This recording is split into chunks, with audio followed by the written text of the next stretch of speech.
حضرت ابو بکر صدیق رضی اللہ تعالیٰ عنہ تاجر تھے اور زیادہ تر تجارت شام میں کرتے، مکے سے مال لے جاتے شام میں فروخت کرتے۔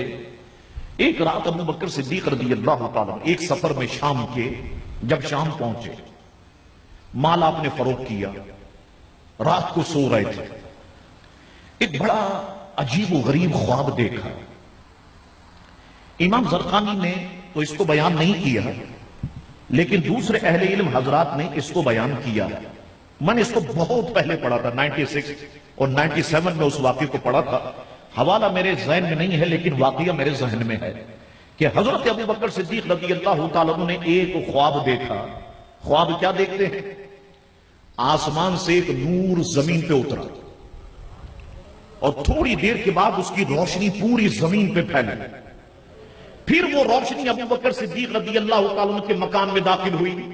ابو بکر نے چاہا کہ اب یہ روشنی باہر نہیں جائے، تو ابو بکر نے اپنے مکان کے دروازوں کو بند کر دیا، دروازے بند کر دیے، کھڑکیاں بند کر دی۔ اب صبح اٹھے، حیران تھے۔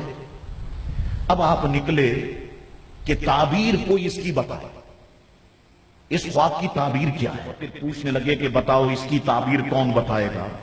ایک نے کہا کہ بحیرہ ہے راہب، وہ اس کی تعبیر بتائے گا۔ اس کے پاس پہنچ گئے، رات میں نے یہ خواب دیکھا، بتائیے اس کی تعبیر کیا؟ انہوں نے کہا چند سوالات کر سکتا ہوں؟ جی ہاں۔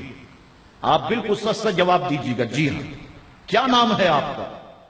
میرا نام ابو بکر ہے۔ عبداللہ ہے یا جو روایتیں ہیں اس میں اختلاف میں نے آپ کے سامنے رکھا۔ یہ عبد الکعبہ ہے میرا نام۔ اچھا، کہاں کے رہنے والے؟ مکے کا رہنے والا۔ کون سا قبیلہ ہے آپ کا؟ قریش کا قبیلہ میرا۔ کیا کام کرتے ہیں؟ کپڑے کی تجارت کرتا۔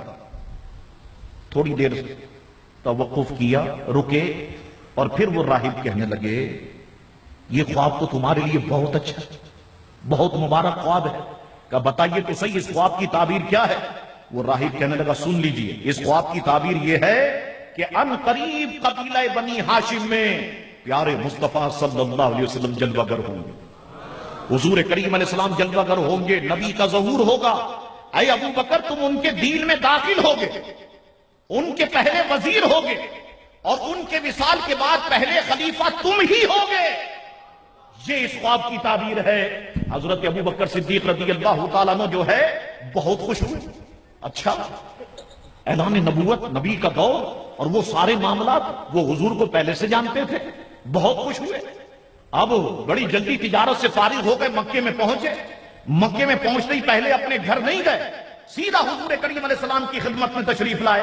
عرض کی اے محمد ابن عبداللہ، آپ جو اپنے بارے میں ارشاد فرماتے ہیں میں اللہ کا نبی، میں اللہ کا رسول ہوں، یہ بتائیے اس بارے میں آپ کے پاس کیا دلیل ہے؟ حضور مسکرائے، فرمانے لگے ابو بکر دلیل پوچھتے ہو؟ کیا وہ دلیل کافی نہیں ہے جو تم ملک شام میں دیکھ چکے؟ کیا وہ دلیل کافی نہیں جو تم ملک شام میں دیکھ چکے؟ وہ کسی نے کہا نا، ابو بکر صدیق نے کہا معجزہ دکھلائیے تاکہ آؤں میں اسلام میں، معجزہ دکھلائیے تاکہ آؤں میں اسلام میں۔ حضور نے فرمایا کیا وہ معجزہ کم ہے جو دیکھا ملک شام میں؟ کیا وہ معجزہ کم ہے جو دیکھا ملک شام میں؟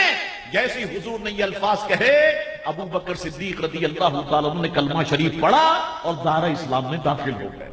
اللہ اکبر، یہ شان حضرت ابو بکر صدیق رضی اللہ تعالیٰ عنہ کی ہے۔ حضرت عائشہ صدیقہ رضی اللہ تعالیٰ عنہ فرماتی ہیں جب ابو بکر نے اسلام قبول کیا، فرماتی ہیں میں نے حضور کو بہت خوش دیکھا، حضور بہت خوش تھے، بہت خوش تھے، اتنی خوشی میں نے کسی کے چہرے پر نہیں دیکھی جتنی خوشی میں نے پیارے مصطفیٰ کے چہرے پہ دیکھی۔